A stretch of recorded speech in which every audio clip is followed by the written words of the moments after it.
Muy buenos días. En nombre de Amnistía Internacional les doy la bienvenida a este acto de presentación de la nueva campaña global de la organización, cuyo objetivo es llamar la atención, poner el foco sobre la ola de ataques sin precedentes que sufren los activistas de derechos humanos en el mundo. Los defensores y las defensoras de derechos humanos tienen grandes dificultades para realizar su labor en la actualidad. Sus vidas hoy día corren más peligro que nunca. Con la campaña Valiente, Amnistía Internacional pide a los Estados que reconozcan su trabajo legítimo y también que adopten medidas urgentes y eficaces para garantizar su seguridad y su libertad. Valiente se presenta hoy de manera simultánea en todo el mundo. Amnistía Internacional España está ofreciendo este acto a través de su página en Facebook, también a través de Twitter con la etiqueta Valiente. Están invitados a participar, iremos recogiendo sus opiniones, sus ideas, sus preguntas sobre esta situación que vienen sufriendo líderes y lideresas de comunidades locales, abogados, periodistas y otros defensores y defensoras que afrontan niveles realmente inéditos de intimidación, de persecución y de violencia. En los próximos minutos nos van a acompañar aquí dos de esas personas valientes que son la razón de ser de esta campaña. Una campaña que tiene este vídeo de presentación. Human rights defenders are messengers of social change, advocates for equality and justice, support for a world free of cruelty and pain, and needs to be recognized by all of us. We will stand up, we will speak. If you are different, you might face violence or discrimination.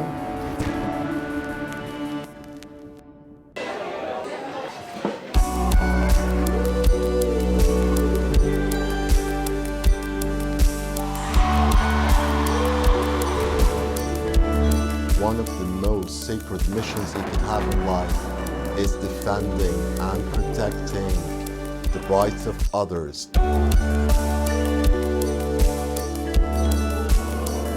I had to blow the whistle. I had to say something, and I did. I was beaten, kicked, hurt. Everybody can be greedy because everybody can serve. You only need a heart full of grace. Thank you to all my wonderful teachers who inspired me to believe in myself and be brave.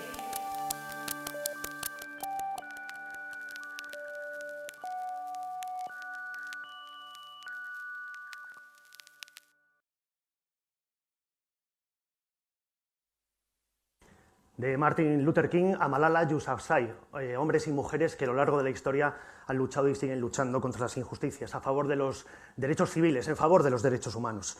Defensores y defensoras que en la actualidad no son solo blanco de amenazas y de agresiones físicas que en muchos casos acaban en homicidios.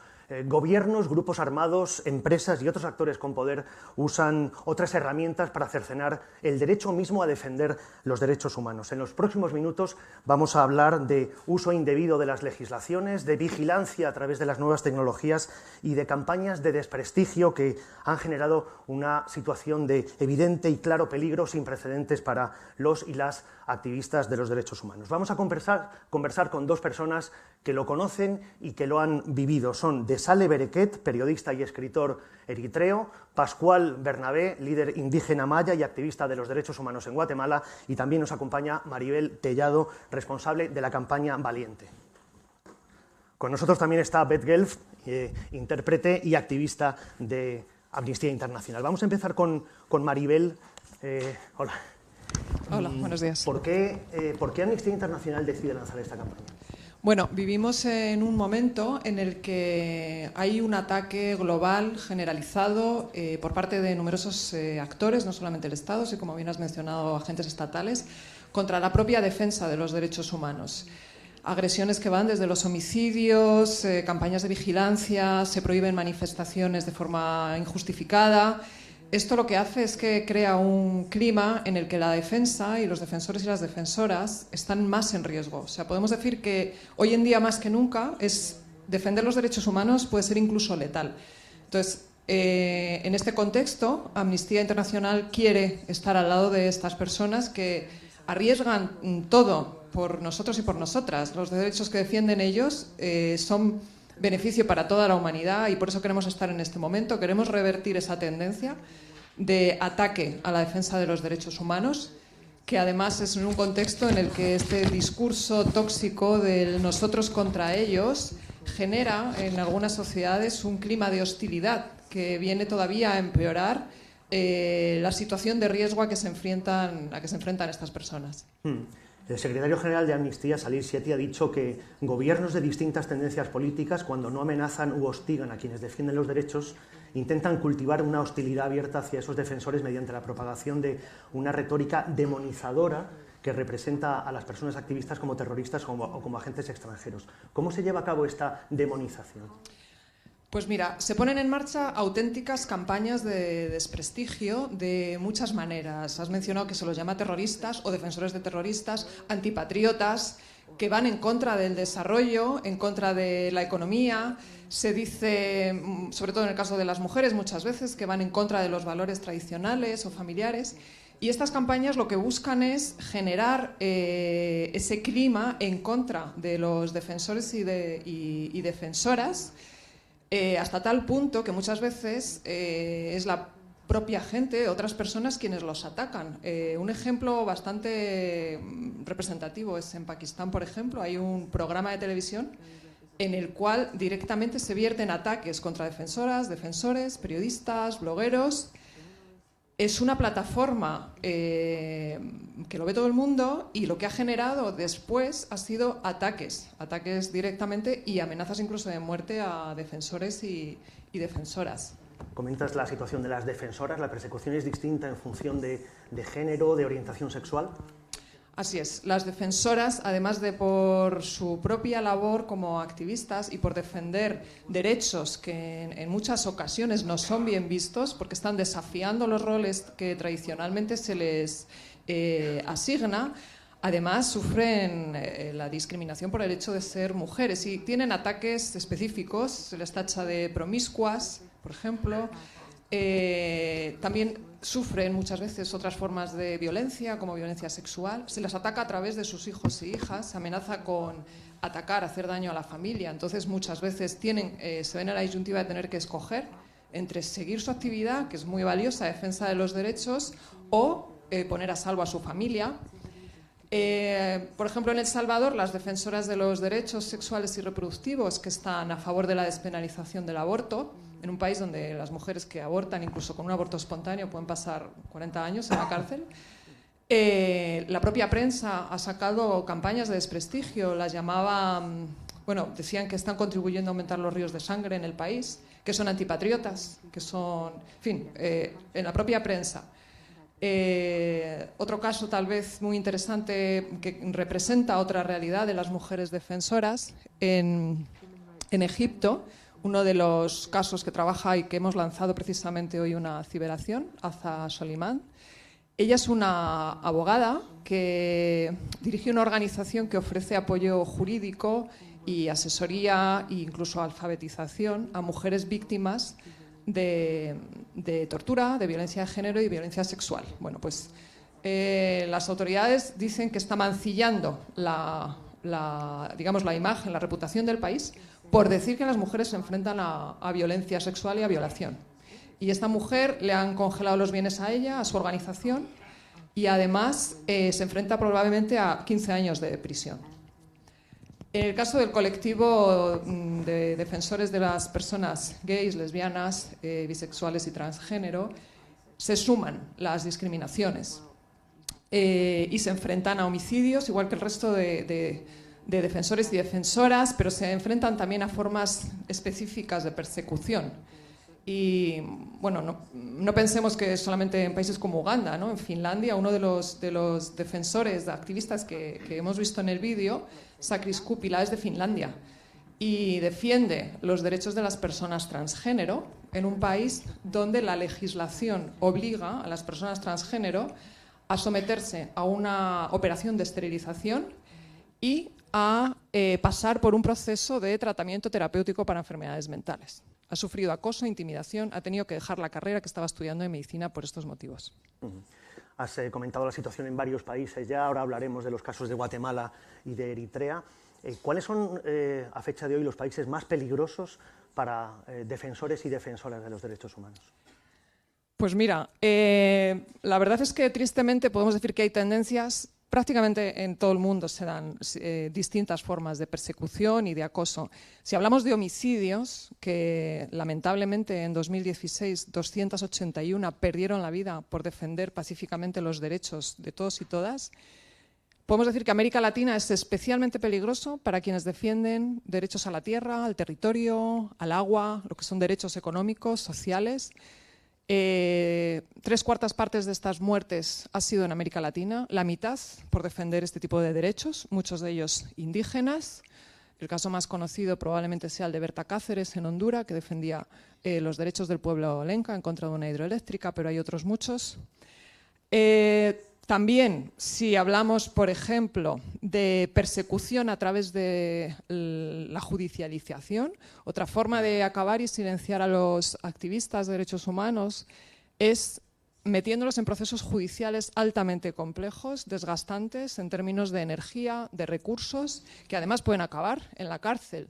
Pero incluso aunque no acaben, van a ser estigmatizadas estas personas. Entonces, por ejemplo, en países como Arabia Saudí, Irán, Emiratos Árabes, otros, hay defensores, Egipto he mencionado el caso de Aza, hay defensores y defensoras que están pagando penas de 15 años, 22 años, condenas larguísimas. Enseguida seguimos conversando. Antes que nada hay que mencionar que esta misma madrugada han sido asesinados 2 periodistas en México. Creo que son 7 ya los periodistas asesinados en aquel país en lo que va de año. Seguimos conversando enseguida. Antes, la situación en España. ¿Cuál es la situación en nuestro país? En España podemos decir que se pueden defender los derechos humanos y de hecho se defienden los derechos humanos. Lo que ocurre es que España se ha sumado a una tendencia también global de ir reduciendo el espacio que tiene la sociedad civil para criticar. Entonces, bueno, la más conocida, la Ley de Protección de Seguridad Ciudadana, que ha establecido restricciones a las manifestaciones, por ejemplo, no comunicadas, o restricciones y prohibición de documentar actuaciones policiales sin la autorización. Todo esto son restricciones indebidas, desproporcionadas, que pueden contribuir a, de alguna manera, desincentivar tanto la protesta pública como la acción de defensa de los derechos humanos. Y bueno, un caso, un defensor muy conocido español, José Palazón, defensor de los derechos de las personas migrantes y refugiadas de la organización Prodein, en su día documentó con unos vídeos uso excesivo de la fuerza y expulsiones colectivas por parte de las fuerzas de seguridad del Estado que fueron utilizadas luego para un proceso judicial. En el contexto actual, probablemente esto estaría sancionado. Entonces, nos preocupa eso, nos preocupa que en su día hubo algunas declaraciones desafortunadas de políticos, autoridades que criminalizaban y estigmatizaban también a ciertos colectivos y movimientos sociales. Entonces, son temas que a nivel interior hay que bueno, pues, luchar contra ellos, reformar la Ley de Seguridad Ciudadana, por ejemplo. Y también quisiera añadir que España además tiene un papel muy importante en materia de política exterior, en sus relaciones con otros países. Hay muchos instrumentos a nivel europeo que invitan e instan a los estados en su acción exterior tomar medidas para contribuir a proteger a estas personas. Y unas de ellas son las directrices de la Unión Europea sobre defensores y defensoras. Y España, en su labor exterior, hace una labor de defensa de estos defensores. Queremos que continúe con esa labor, que permita que los defensores, las defensoras, reciba a estas personas y entable un diálogo con ellas, que continúe, por ejemplo, asistiendo a juicios de defensores y defensoras en el extranjero, algo que ya ha hecho, y bueno, implementando en todos los casos todas las medidas a su alcance para protegerlos y protegerlas. Gracias, Maribel. Enseguida continuamos. Vamos ahora a conversar con Desale Bereket, periodista y escritor eritreo en el exilio. Trabajó como periodista hasta que las autoridades de su país cerraron los medios de comunicación privados en el año 2001. Después trabajó de manera independiente, fue víctima de la censura, muchos colegas fueron encarcelados. Desale temió por su seguridad y en 2010 se fue a Uganda. Allí fundó con otros periodistas una web que de alguna forma denunciaba la represión en su país. Esa web fue hackeada y finalmente se fue a Noruega gracias a la intervención de la Red Internacional de Ciudades Refugio. Fundó el Pen Club de Eritrea y actualmente está involucrado en el movimiento Bright Future, cuyo objetivo es movilizar a la juventud de su país para conseguir un cambio político pacífico en su país. Desale, thanks for coming. Gracias. ¿Cómo describe la situación en Eritrea en este momento? Just before I describe the situation, could I speak a little bit about Eritrea that I was born in and Eritrea that I left when I fled the country?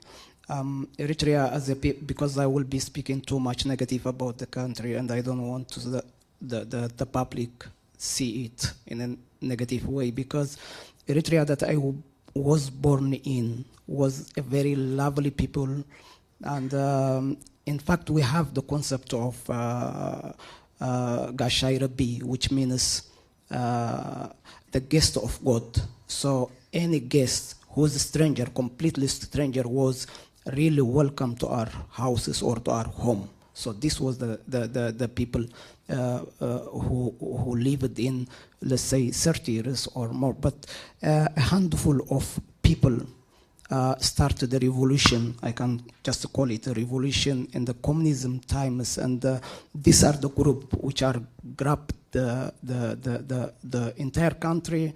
And now, while I left Eritrea, the entire country is like one prison. That's why when we leave the country, when we fled the country,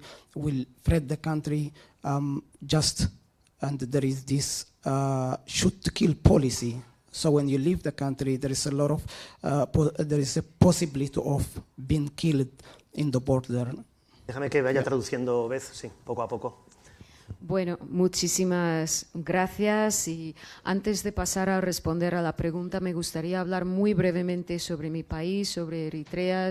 Es mi país natal y claro, me he tenido que ir, pero no quiero que el público tenga una imagen excesivamente negativo, porque bueno, pues el país tiene por supuesto su encanto y tiene unos principios que son igualmente muy positivos. Tenemos un concepto Sharabé, el huésped de Dios, como se traduciría más o menos, o sea que cualquier huésped en nuestro país es absolutamente bienvenido, y las personas cuando yo era muy joven, pues vivían en una situación de seguridad, y luego pues unos pocos, muy pocos, pues libraron una lucha en un contexto de una revolución en aquellos tiempos de comunismo, y realmente la situación cambió radicalmente, y ahora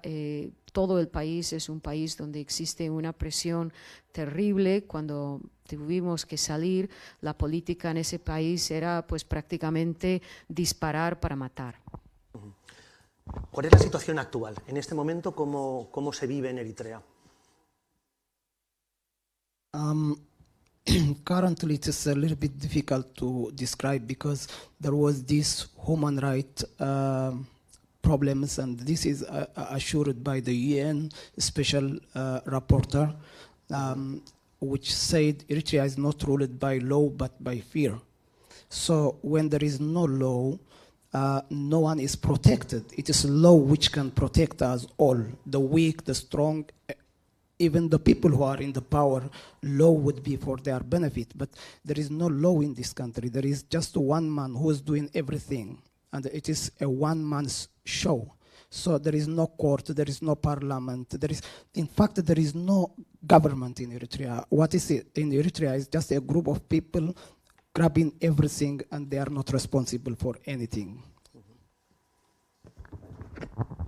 Bueno, la verdad es que es un poco difícil describir la situación actual, porque es una situación de muchísimos problemas de derechos humanos, dicho por el mismo relator especial de Naciones Unidas, que habló de un país gobernado donde reina no el Estado de Derecho, sino un estado de miedo. Nadie goza de ningún tipo de protección precisamente porque no hay un Estado de Derecho. La ley, un Estado de Derecho, protege a los débiles y a los fuertes por igual. Todo el mundo puede beneficiarse, pero ahora mismo en Eritrea pues no tenemos nada de esto. Tenemos a un señor que lo hace todo. Es el que todo dispone. No tenemos tribunales, no tenemos un parlamento y, a decir la verdad, ni siquiera tenemos un gobierno. Solo tenemos un puñado de personas que se apoderan de todo como puedan y como quieran. De Sally vive en la actualidad en Lillehammer, en Noruega. Quiero preguntarle cómo se puede ayudar al pueblo de Eritrea, a sus compatriotas, desde fuera. Y una segunda pregunta, aunque vive en Noruega, ¿teme por su vida y por la de su familia?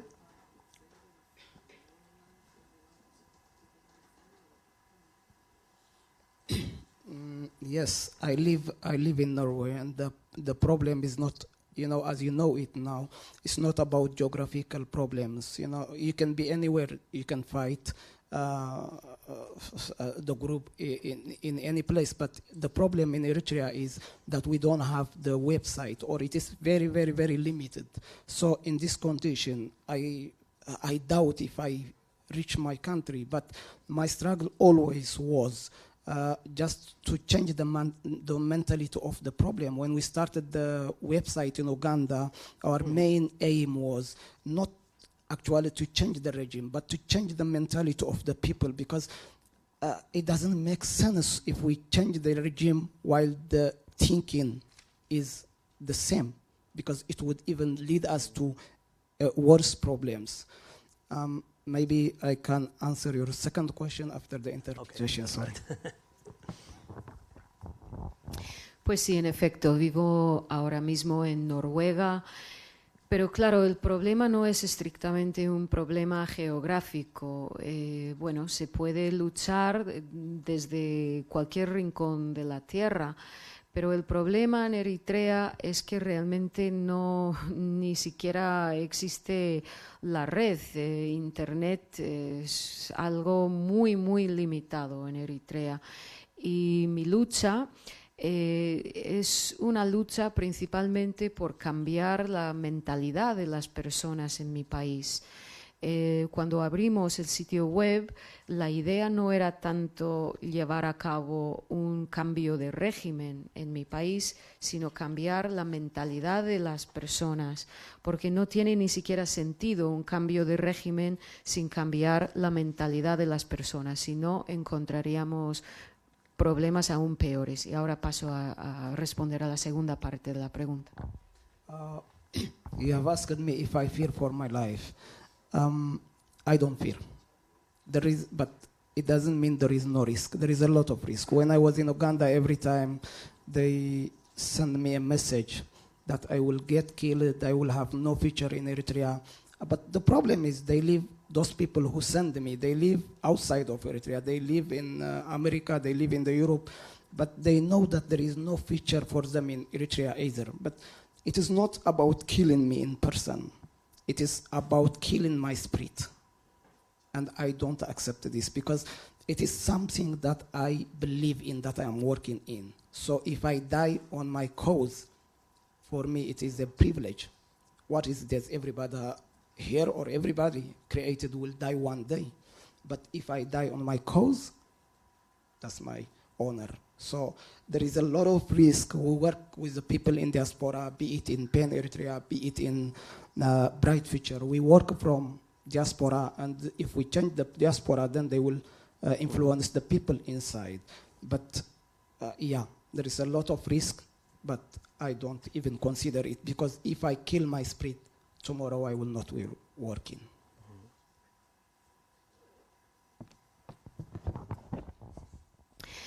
Sí, preguntó por si temo por mi vida. Yo no temo por mi vida, pero eso no significa que no haya riesgo. Hay mucho riesgo.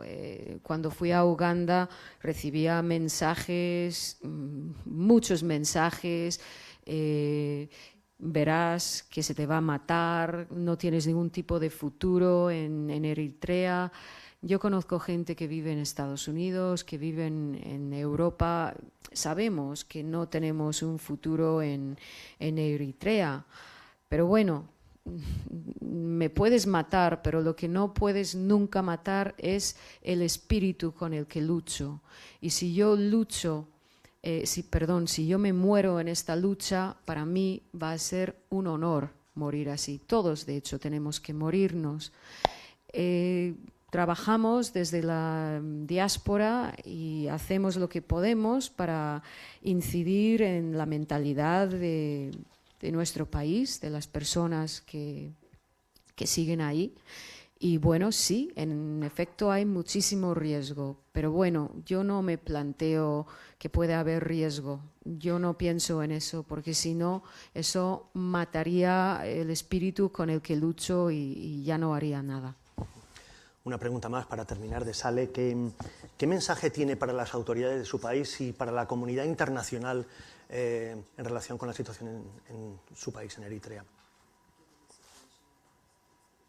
Well, I would better use the time for my call for the international community, because I know the regime in Eritrea has no ears, and I spoke in other ways, but nothing has come. But for the international community, I really wanted them to reach us before we make another Rwanda in Eritrea, because we have seen the case of Rwanda. The international community came too late to save anything. In Eritrea, the worst thing could happen, and mark my words, it could happen. But the international community, if there is anything called the international community, let us save this country. Just recently we have seen in Gambia, the regional forces has to come to interfere in the situation, because there is nothing called sovereignty, absolute sovereignty. So this country is just like a prison, that, as I said previously. So the international community has to save these people in any way possible. If not, we don't want to see them when we have 1 million dead bodies, like what has happened in Rwanda.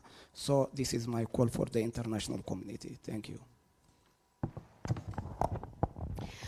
Bueno, la verdad es que empleo mejor mi tiempo hablando de la comunidad internacional, porque las autoridades de mi país ni tienen oídos para este tipo de mensajes. Lo que digo a la comunidad internacional es que hay que actuar, y hay que actuar ya, antes de que volvamos a ver otro Ruanda suceder en mi país. Y ya sabemos cómo llegó la comunidad internacional muy tarde, demasiado tarde en el caso de Ruanda. Eritrea está en una situación que podría pasar lo peor, cualquier cosa podría pasar, y hace falta que intervenga la comunidad internacional para salvar el país. Ya vimos hace poco tiempo lo que sucedió en Gambia, que hubo una fuerza internacional, regional más bien, que intercedió. Y eso es porque la soberanía absoluta no existe. Y realmente el país es como si fuera una cárcel. Y realmente la comunidad internacional debe hacer algo para salvar a las personas antes de que se desate una guerra, antes de que veamos 1 millón de cadáveres en mi país como vimos en Ruanda. Eso es lo que le pido a la comunidad internacional. Gracias, Desal. Gracias, Beth. Vive en Lillehammer, en Noruega. Lleva ya varios inviernos viviendo allí. Pasa bastante frío y por eso viene a España. Aparte tiene una relación especial con Barcelona, con el Pen Club de Barcelona, y de hecho lleva una pulsera con I Love Barcelona. Ha venido varias veces a nuestro país. Sin embargo, es la primera vez que Pascual Bernabé, el líder indígena Canjobal, activista de los derechos humanos en Guatemala, viene a España. Pascual se ha destacado por oponerse a la instalación de empresas hidroeléctricas en su comunidad. Pascual ha sufrido acoso, persecución, intimidación y procesos penales por defender su territorio, por defender a la madre tierra. La situación que vive Pascual y que vive su comunidad se refleja en el siguiente vídeo.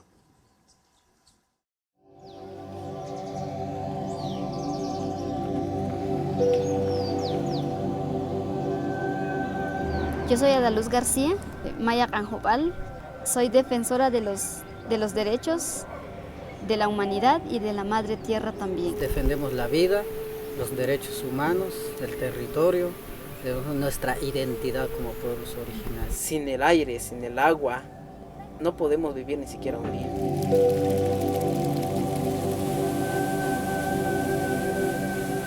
Hay 4 empresas más y una de minería que han estado intentando explotar los bienes naturales. Nunca han consultado para ingresar al territorio cuando nosotros aquí hemos vivido.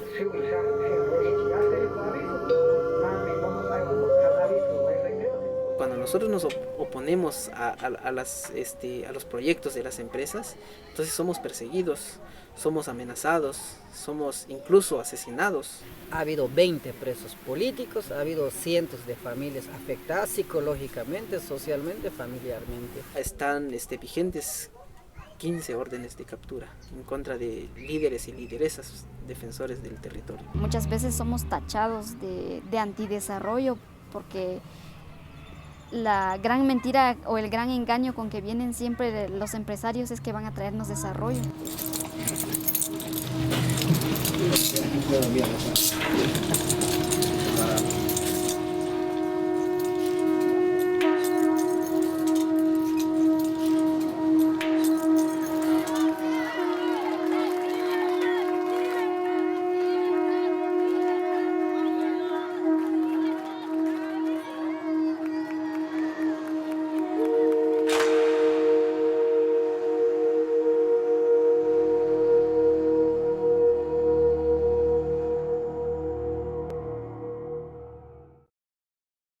Un vídeo realizado por Amnistía Internacional hace solo unos meses, muy reciente.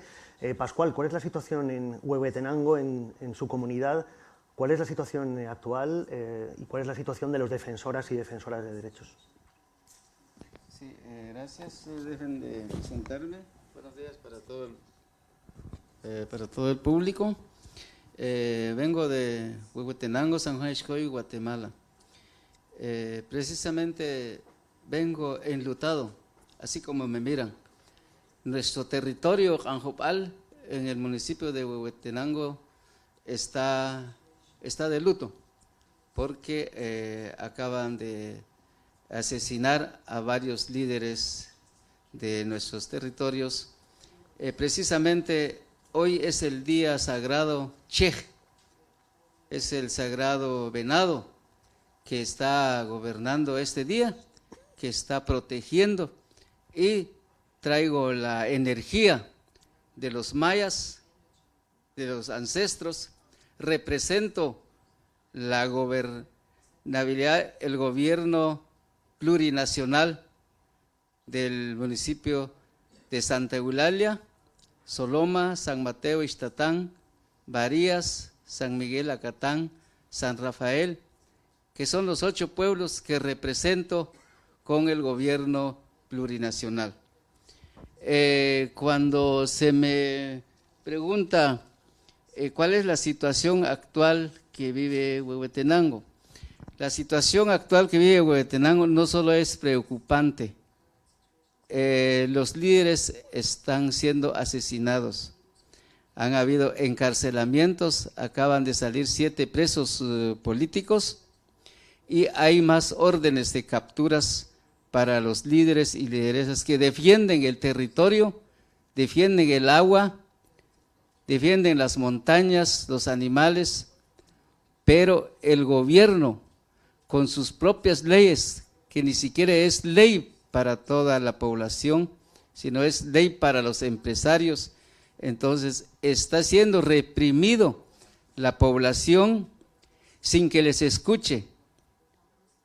El gobierno está más a favor, acercado a las transnacionales. Por eso en Huehuetenango, en el territorio que yo represento, no hay paz, no hay alegría, hay persecución penal, asesinatos, ¿verdad? Entonces, esa es la situación que vive Huehuetenango, el territorio norte. Pero no solo es el territorio norte, es todo el departamento de Huehuetenango.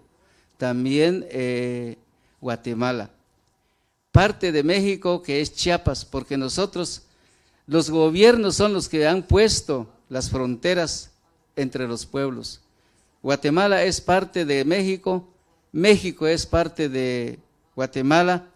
Entonces también los hermanos chiapanecos, cercano al territorio Janjopal, Poptí, Chuj, Acateco y no indígena, pues están siendo reprimidos por las fuerzas del Estado y las empresas transnacionales. Gracias.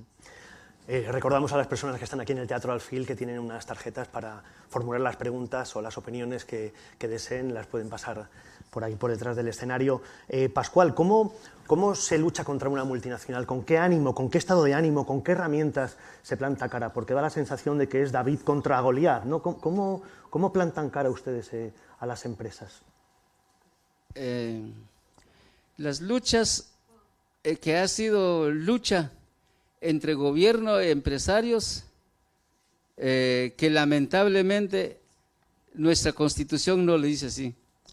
El gobierno debería de velar por toda la población, por la soberanía nacional, pero el gobierno está velando por los intereses de las empresas transnacionales.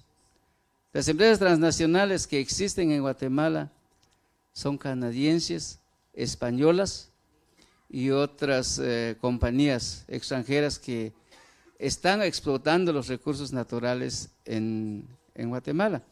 Entonces, los pueblos, porque no estamos hablando de líderes o lideresas, los líderes son unos nada más, pero es la población general la que está luchando frente a las leyes de Guatemala, frente a las empresas transnacionales que viven en Guatemala, explotando los recursos naturales.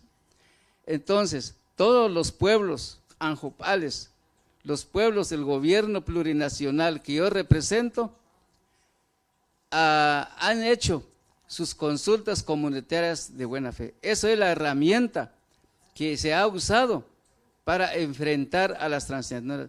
O sea, los pueblos no nos hemos enfrentado a las empresas, no nos hemos enfrentado al gobierno para pelear con fuerzas, no. Estamos peleando a través de las leyes, usando las leyes de Guatemala que muy poco hablan de los derechos de los pueblos indígenas, los campesinos, hablan más a favor de las empresas transnacionales. Entonces, muy poco usamos la ley porque está a favor de ellos, pero las leyes internacionales, las declaraciones, los convenios que ha ratificado Guatemala que ni siquiera cumple, es los convenios internacionales ratificados por la ONU. El convenio 169, el convenio centroamericano sobre derechos de los pueblos indígenas, la Declaración Universal de Derechos Humanos, los acuerdos de paz firmados en 1996, que tampoco se está cumpliendo, pero las consultas comunitarias de buena fe son las que han hecho buena fe para hacer las consultas y decir, aquí no queremos empresas transnacionales, aquí queremos explotación o exploración de minas o de hidroeléctricas. Eso es lo que ha manifestado las poblaciones para defender su territorio.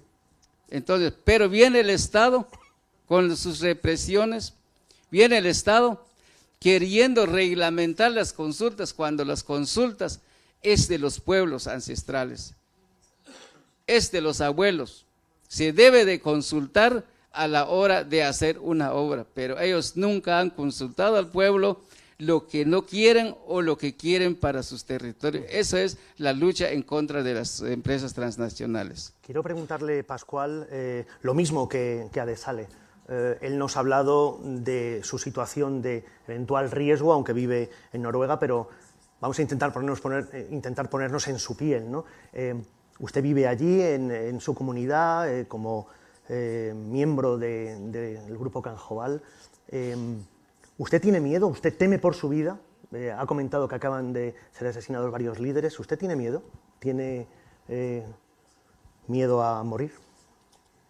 Claro que sí, pero si recordamos el claro ejemplo espiritual que vino a ser Jesús hace muchos años.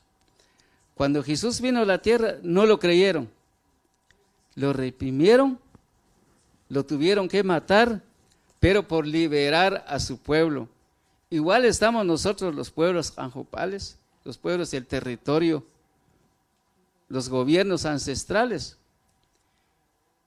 Tememos por nuestra vida porque a la hora que algún líder, alguna lideresa haya atentado en contra de su dignidad o su integridad física, entonces los hijos o hijas de esas personas quedan sufriendo siempre la persecución, ¿verdad? Entonces es por eso tememos por la vida de los líderes, de las personas que luchan en contra de las transnacionales. Y porque si fuera solo por una persona, si solo fuera yo, solo fuera un líder, no habría problema. Porque entonces quedan sufriendo las demás personas, los hijos, ¿qué va a pasar después? Hay gentes que tienen 7, 8, 9, hasta 10 familias. Entonces, si el papá o la mamá es asesinado, ¿qué va a pasar con esos hijos? ¿Y qué va a pasar con la madre naturaleza? ¿Qué va a pasar con los ríos, las aguas, los animales, las montañas? ¿Quién va a cuidar? Eso es la preocupación que tenemos. Entonces, queremos que se respeten las leyes, que se respeten los pueblos, que se respeten sus gobiernos, ¿va?, representados en el gobierno plurinacional, y que también intervenga la Comisión de Naciones Unidas para que haga una verificación, para que haga una evaluación cuáles son los daños ambientales, territoriales que hay en nuestros pueblos, que intervenga el Estado para que diga, esto es el problema que hay. Entonces va minimizando hasta cuando no queda ningún problema en nuestro territorio, ahí nosotros vamos a descansar, pero nosotros tenemos que luchar de día y de noche para velar por nuestro territorio. Gracias. Pascual, una pregunta que me trasladan, Miguel Charte de Radio Televisión Española.es, la página web de televisión. ¿Qué empresas son las que están llevando a cabo los proyectos en Huehuetenango y si hay empresas españolas? Precisamente en Huehuetenango y como en otros lugares de Guatemala, estamos hablando de Huehuetenango, las empresas que están ahí son canadienses y españolas. Son las empresas que más existen en esos lugares para explotar los recursos naturales. Y una pregunta de Asunción Salvador, de Onda Cero. ¿Cree que después del caso de Berta Cáceres hay mayor sensibilidad internacional hacia causas como la que usted defiende? Sí, hay varios casos que se ha conocido a través de los medios, a través de la prensa, y no solo unos cuantos líderes, sino que también han habido las persecuciones penales, legales, intimidaciones, y se preocupa por la vida de todas las personas. Una más, a través de la página de Amnistía en Facebook, estamos transmitiendo en streaming. Miguel pregunta, ¿qué pediría Pascual a la sociedad española para ayudar a proteger a los defensores de derechos? ¿Qué podemos hacer desde aquí, desde Europa, desde España? Aquí las organizaciones de lucha, porque en diferentes países, en diferentes pueblos, también hay diferentes problemas. Pero también si nos unimos, las organizaciones, los pueblos, los gobiernos, que nosotros, el territorio norte de Huehuetenango, ya no vamos a estar esperanzados, ya no vamos a creer en la ley de Guatemala, en la ley del gobierno. Vamos a creer en nosotros mismos, en nuestro propio gobierno, allí que las organizaciones internacionales o nacionales nos unamos, seamos valientes para seguir luchando y no reprimir como nos han hecho. Los pueblos indígenas, los pueblos campesinos, no nos han gustado las represiones. Los problemas los hemos enfrentado pacíficamente, manifestaciones pacíficas y unir esas fuerzas con las organizaciones nacionales o internacionales para que algún día vamos a lograr la paz, tal vez en el mundo, no solo en Guatemala, porque finalmente en 1996 en Guatemala se firmó la paz. ¿La paz se firmó en Guatemala? ¿Creen ustedes que la paz se firmó en Guatemala? No se firmó la paz.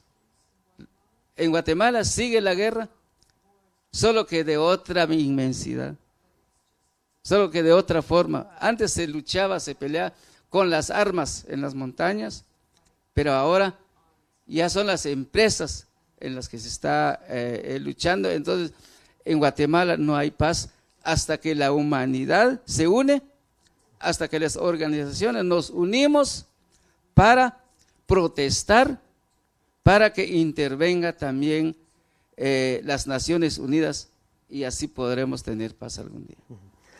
Muchas gracias, Pascual.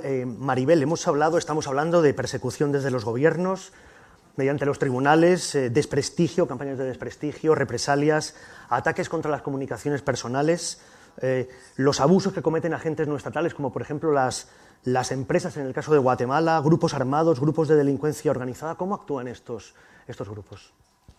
Bueno, prácticamente digamos, el abanico de herramientas que utilizan los propios estados para hacer la vida imposible a quienes defienden los derechos humanos son utilizados por empresas, por grupos armados y por otros agentes. En el caso de las empresas, ¿no? Las propias empresas judicializan a los defensores y defensoras, y un caso también bastante reciente es el de Máxima Acuña, que es una campesina de subsistencia de Perú, que se oponía en una lucha, como has mencionado, totalmente desigual a una empresa que es de las empresas mayores mineras de minas de oro, y ha estado judicializada 6 años por parte de la empresa, ¿no? Por usurpar supuestamente territorio que era donde ella vivía y el territorio que estaba defendiendo, ¿no? Finalmente, afortunadamente y muy recientemente, la justicia le ha dado la razón a Máxima, pero ha sido tras años de estar esta mujer sufriendo judicialización y procedimientos legales por parte de la empresa. Otro mecanismo que utilizan también, las campañas de desprestigio muchas veces son a través de Internet, no lo hemos mencionado, pero las nuevas tecnologías están también a favor de intimidar, acosar, el ciberacoso contra los defensores y las defensoras. Y, por ejemplo, un defensor mexicano, Alberto Escorcia, que recoge el informe que lanza hoy Amnistía Internacional, lo describe muy bien. Dice: si no te matan, te hacen la vida imposible. Y hay bandas realmente organizadas de trolls que se dedican a través de las redes sociales, difundir falsa información, amenazar, insultar a los activistas, a los defensores, defensoras. Y esto, por una parte, lo que provoca es miedo, con lo cual muchos se autocensuran, y por otra parte les generan tienen que dedicar mucho tiempo a contrarrestar estos ataques. Decía Alberto Escorcia que a diario puede haber 1 o 2 trending topic provocado por estas bandas, que muchas veces son auspiciadas por empresas o por intereses que no quieren que estas personas hablen y critiquen sus actuaciones. Decía que entre 1.000 y 3.000 tweets al día. Y una colega tuya, una periodista también en México, bastante conocida, Carmen Aristegui, por haber criticado también a las autoridades en numerosas ocasiones, tiene también una plataforma web independiente, y ella menciona que responder a estos ataques le reduce entre un 20 y un 50% la capacidad para dedicarse a su propio trabajo, porque tienen que estar contrarrestando todos estos ataques. A través de la página de Amnistía en Facebook, Aida pregunta, dice: gracias por compartir el lanzamiento. Me gustaría saber si las personas defensoras de derechos que huyen de persecuciones tienen derecho a asilo en Europa. Gracias de nuevo. El derecho al asilo, dependiendo, claro, por supuesto, dependiendo de los riesgos y los motivos de la persecución. Si están perseguidas por motivos por supuesto, de defensa de la labor de los derechos, tienen derecho a asilo. Muchas son víctimas de tortura, perseguidas por sus propios gobiernos y, de hecho, hay defensores y defensoras ahora mismo en España, incluso dentro de un programa específico de Amnistía Internacional de protección, que están en esa situación. Entonces, sí. Pregunta Asun Salvador, de Onda Cero, ¿qué opinan de la represión de las protestas en Venezuela, de la situación que atraviesa el país? Sí, la represión, digamos, de las protestas en general, en el mundo en el que vivimos, donde cada vez hay más movimientos, la gente toma la calle para llamar la atención, ¿no? Digamos, de los abusos por parte de gobiernos y de otros, es la represión cada vez con más fuerza, uso excesivo de la fuerza, con represión de la organización de quienes organizan, con la detención de organizadores, es también una tendencia, ¿no? Y desde luego el caso de Venezuela es uno de ellos, que además se suma también a campañas de desprestigio por parte de las autoridades contra defensores, contra disidentes, que también generan este clima, ¿no? de acoso y de ataque contra los defensores y las defensoras. Una pregunta para Desale. Hay muchos compañeros y amigos de Amnistía Internacional aquí en el Teatro Alfil. Ricardo Niño pregunta, ¿cuál es la mentalidad del pueblo eritreo que hay que cambiar para comenzar un proceso de cambio en la situación del país? Yes, gracias. In Eritrea, if the government is or the regime has attacked you, thus you are disappeared. And we cannot say the prisoners, we don't know where they are, we don't know what has happened to them, but the people never asked anything, because the mentality is it is the people who are supposed to serve the government, not the government to serve the people. This has come from the kings, maybe. So people, for example, when all of my friends were taken to prison and nobody knows where they are, they were not asking about where my friends are. They are asking me why I was not taken with the friends. So this is what we have. Actually, the regime or the group are killers, but the people are dying to defend their killers. So can you see the problem? It is a government with no constitution. It is a government with no legality or legitimacy. But the people are dying to protect such kind of regime. So you can see how the weight of the ignorance is. So this ignorance has to be changed. People has to ask, where is my brother? And I can commit a mistake, I can do any crime, but I had to see to the court. But my people, unfortunately, have left this kind of mentality. We have had it, but because of this communism or interference of this group, people have left every sense of law. So there is a lot of lawlessness and people have accepted it. So we have to change this, otherwise it will still be a mess. Thank you.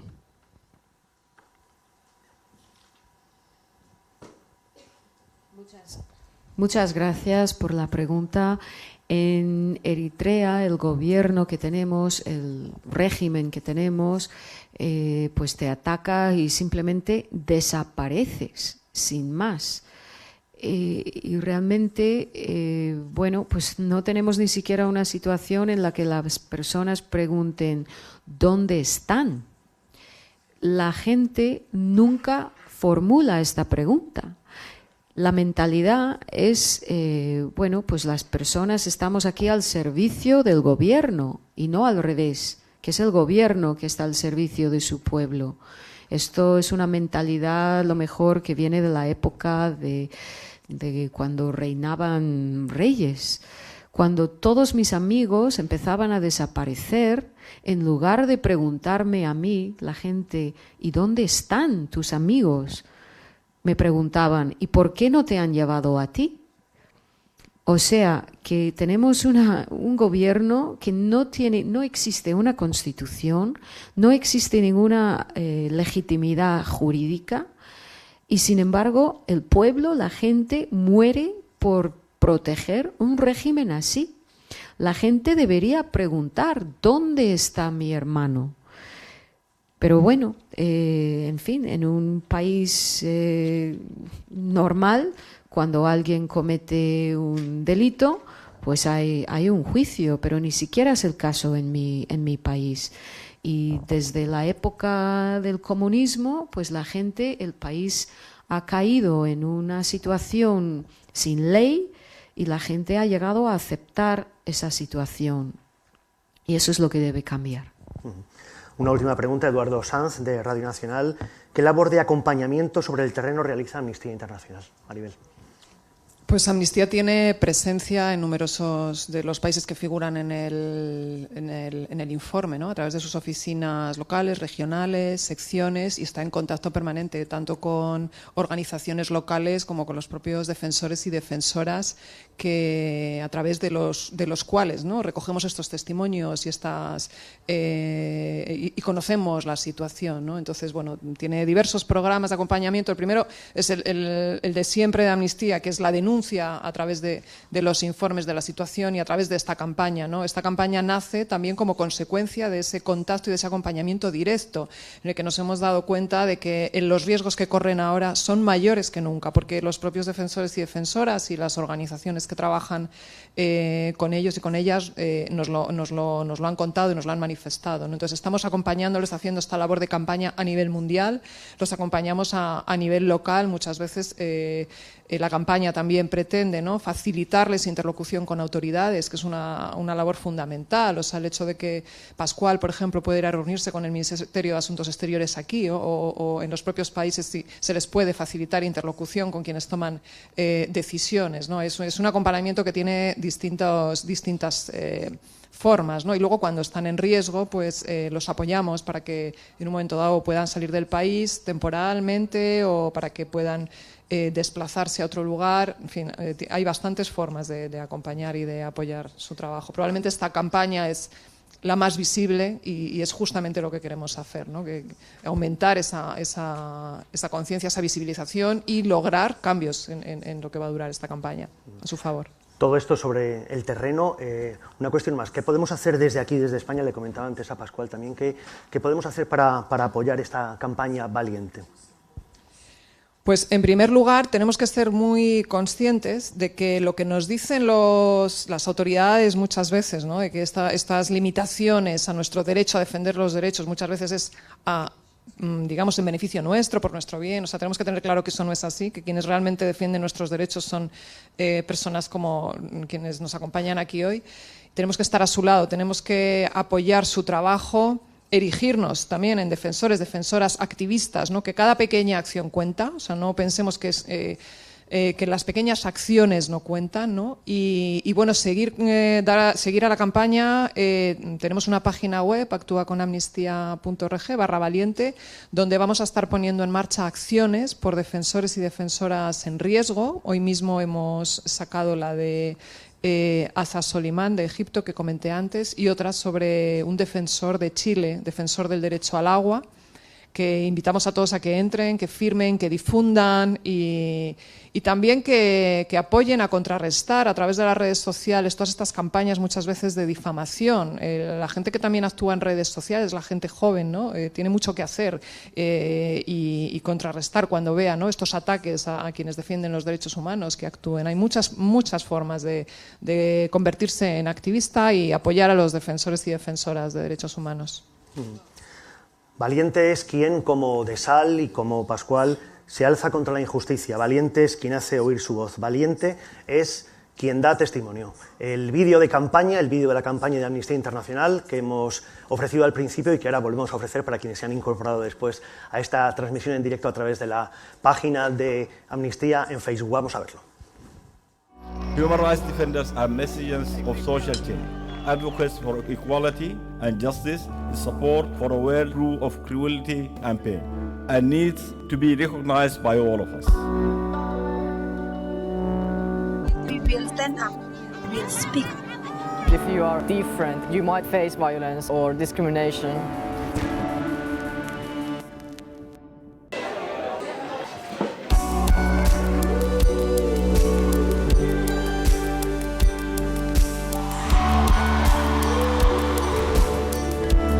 One of the most sacred missions you can have in life is defending and protecting the rights of others.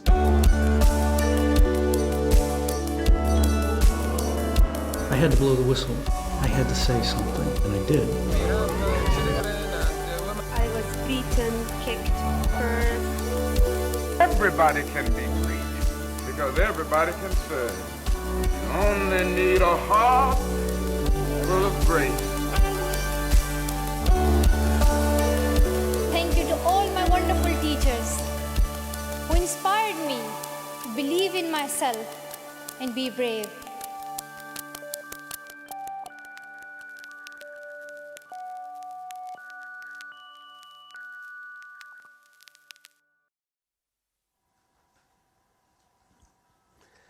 Pues así terminamos este acto de presentación de la campaña Valiente.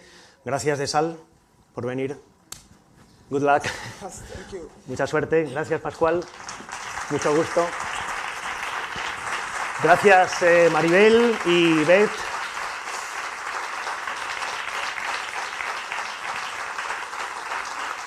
En las próximas horas van a poder ver este acto íntegramente a través del canal de YouTube de Amnistía y también en el Facebook y en el resto de redes sociales, por ejemplo, en Instagram. Gracias también a las personas que han hecho posible esta transmisión, al equipo técnico y a todo el equipo de Amnistía Internacional que han hecho posible la retransmisión de este acto. Muchas gracias y muy buenos días.